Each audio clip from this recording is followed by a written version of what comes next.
Ei pessoal, meu nome é Juliana dos Santos Esperandil, eu faço Relações Internacionais e eu sou bolsista da UVV, né, do Nuares, que tem como orientadora a Viviane Mosini.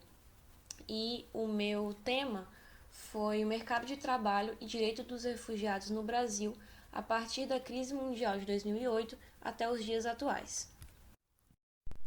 O artigo, ele trata brevemente da história dos refugiados de um modo geral, né, e solicitantes de refúgio que chegaram ao Brasil na expectativa de ter uma condição de vida melhor do que eles possuíam no seu país de origem. O intuito foi apresentar aspectos da vida dos refugiados, principalmente no que diz respeito ao mercado de trabalho, mas também em relação a preconceitos, né, como xenofobia, racismo, e analisar as dificuldades no meio social e também as leis propostas para o amparo deles. Para fazer a pesquisa foram utilizadas informações de sites oficiais, por exemplo, Acnur, Conare, o Ministério da Justiça e Segurança Pública, Ministério da Educação. É, Tiveram também informações e dados de livros e artigos relacionados a esse tema e de autores especializados no assunto. E também foram usadas algumas reportagens com alguns relatos dos refugiados, né, do que eles passaram aqui no Brasil, para suporte e para confirmação das informações relatadas anteriormente. Em relação ao mercado de trabalho, alguns chegaram inclusive no nível de trabalho escravo mesmo.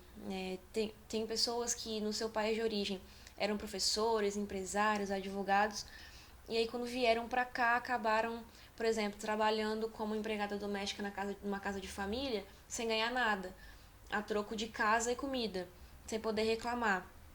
Também tiveram pessoas que foram trabalhar em alguma outra coisa e ganhavam menos de um salário mínimo. Por exemplo, um casal trabalhando no mesmo lugar, um ganhando 700, o outro ganhando 900, sem contar, assim, né, entre aspas, os descontos que o patrão falava da alimentação, etc., né, esse tipo de coisa. Alguns, né, ainda bem que alguns, felizmente alguns conseguiram encontrar refúgio na culinária, abriram restaurantes e tal, começaram a vender comidas típicas do seu país.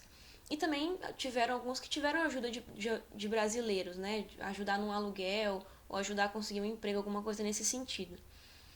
Mas também tem muitos relatos de xenofobia, de racismo, intolerância. Tem muitos relatos também em relação à diferença de tratamento de uma pessoa que vem dos Estados Unidos ou dos países da Europa para uma pessoa que vem do Oriente Médio ou de países da África, Venezuela. Tem essa diferença, né, de tratamento.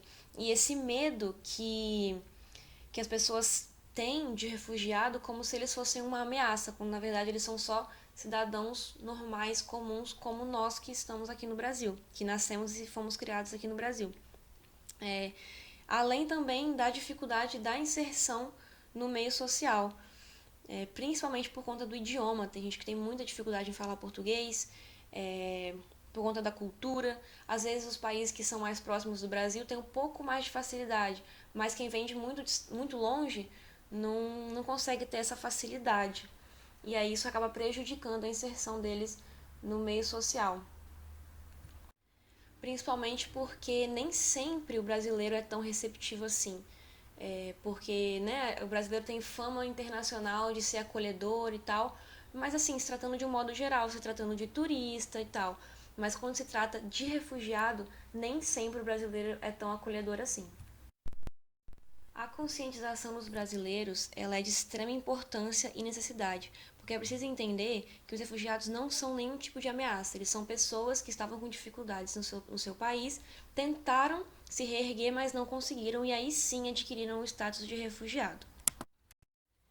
Queria agradecer então para fechar primeiramente ao VV pela oportunidade de escrever esse artigo, a Viviane Mosini, que é a fundadora do Nuares, e ao Rafael Simões, que me auxiliou em todo o processo de produção do artigo.